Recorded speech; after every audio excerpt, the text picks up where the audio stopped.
Hello! Hello! Yan, manonood tayo ng mga interview nila dito Oo, sa ang dami. Pilipinas. Ano na sila? Back to Tagalog na. Yay! Yan. Kaya masaya manood ulit ngayon. Let's go. Panoorin natin ang interview ng DZRH sa kanila. Go! Let's go. Latest at trending na mga balita sa DZRH Showbiz Spotted. Trending. Horizon! Handang-handa na ang all-Filipino global pop group Horizon para sa kanilang Friendship Voyage to Manila concert na gaganapin Bukas sa na Saturday, yan. September 9 at the Yes. Smart Araneta Coliseum. Ito ang kauna-unahang pagtatanghal ng grupo na binubuo Parang di ata interview to balita ata to pero sige tuloy natin. Gego! Vinci, Kim, Kyler, Racer, Winston, Jeremy at Marcos sa bansa matapos silang mag-debut sa South Korea noong Hulyo sa ilalim ng MLD Entertainment. Ang Horizon ibinahagi Mild. Pakiayos po ang balita. Let's be accurate. It's mild. Mild. Oh. Sila pa mali, no? Sila mali. at ibang trainings bilang paghahanda para sa concert na ito. Siyempre, marami po kaming pinagdaan ng trainings para mapakita talaga namin sa mga Filipino anchors na nag-improve Uy, Tagalog kami sa time na. namin Oo, Tagalog. Naiintindihan ko na sila ngayon. Naghahalag na sila. sa Korea. Kasi, siyempre, hindi... Uy, pagsalitain nyo na yung iba, dali! Yung mga tahimik. Oo! Yung Yun o, journey yung nasa namin. katabi So, mo, we wanted to nakadilaw. make sure na worth it yung trainings na pinagdaanan namin. Kaya naman, ano nga ba ang mga dapat abangan ng Filipino anchors? Dapat talaga nilang abangan yung solo songs po namin. Kasi, ayun po talaga yung Uy, ipe-perform prepare nila. po namin ng Oh, yun na, sobrang ipe-perform nila. Oo. Sinabi na nila, ipe-perform nila. maraming time po. And gusto din po namin na ipakita kung gaano po talaga Iba naman yan kasi. Bakit?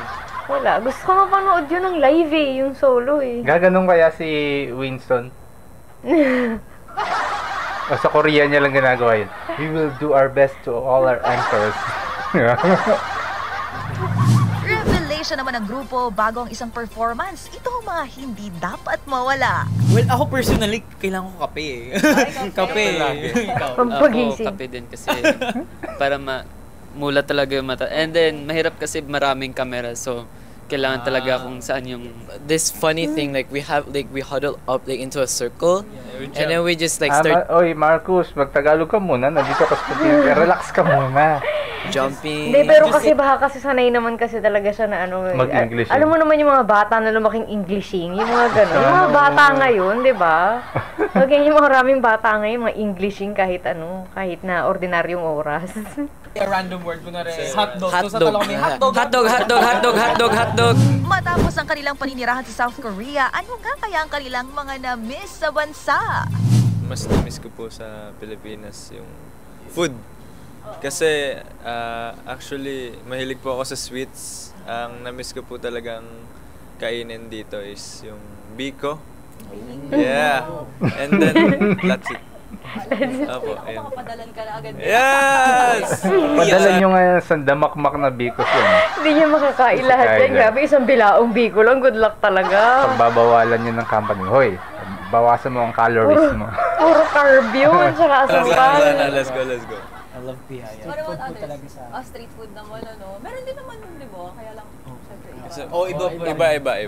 Na-miss ko yung chicharong bulaklak. Siyempre yung maraming Ako rin, gusto ko yun. Kahit nandito ako sa Pilipinas, parang di ata ako nakakakain nun. Ako din, hindi ako nakakain nun. Oo. Hindi naman- wala naman tayo sa dito sa Korea. Pilipinas. Ano sabi niya ulit yung mga... Sobrang iba. Na-miss ko yung chicharong bulaklak. Siyempre yung maraming anchors dito sa Pilipinas. Ang showbiz naman ito ni Kuya. Turo, Si Racer? turo yan ng company nila. Turo yan ng mild. Dapat pag sasagot ka sa interview, dapat showbiz ang dati yan. Para yung mga fans, oo nga. ang Hindi galing kasi naman." ano, iba naman kasi yung ano, iba yung Korean fans, iba din yung Pinoy fans. Yung Pinoy fans yung mga maiingay. Hindi, at saka ano talaga, mas enthusiastic talaga yung mga Pinoy. Kasi kilala na sila sa Dream Maker pa lang eh. Oo. So, iba yung connection talaga ng Filipino fans. At saka, syempre, of course, Filipino tayo. Yung language din kasi, walang barrier, walang gap, walang ano, mas madaling magkaintindihan. Pati yung mga inside jokes, na ano, narinig ko na may inside joke. Baka may magalit na naman. Okay. Oh, remember, choose to be kind. Okay, let's go. Yung mga fan chants Sobrang nila boost ng confidence. Samantala, narito naman ang payo ng Horizon sa mga aspiring Filipino artists na pangarap ding pasukin ang K-pop industry.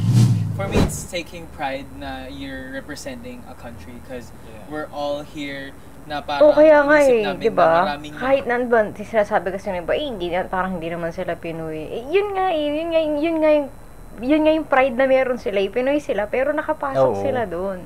Hindi naman kasi madaling pasukin yung industriya na yan. Napakalaking industriya ng K-pop.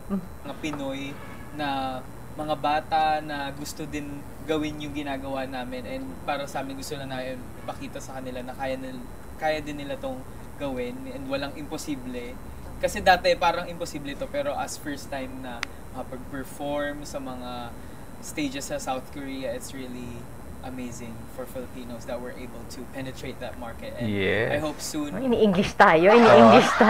May pa-penetrate. Hindi lang kami, and more artists and more Pinoys come to the global stage to represent Philippines. Because Filipinos are talented.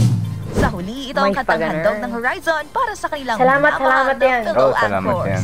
Alam mo ba, salamat dahil ikaw yun. Sobrang salamat dahil tayo to lahat ng masasayang mga panahon. May pagpikit. Si Kim. May pag-ganun-ganun pa. Si Kim, gumagwapo to si Kim. Sana all. Oo. Mahal kita.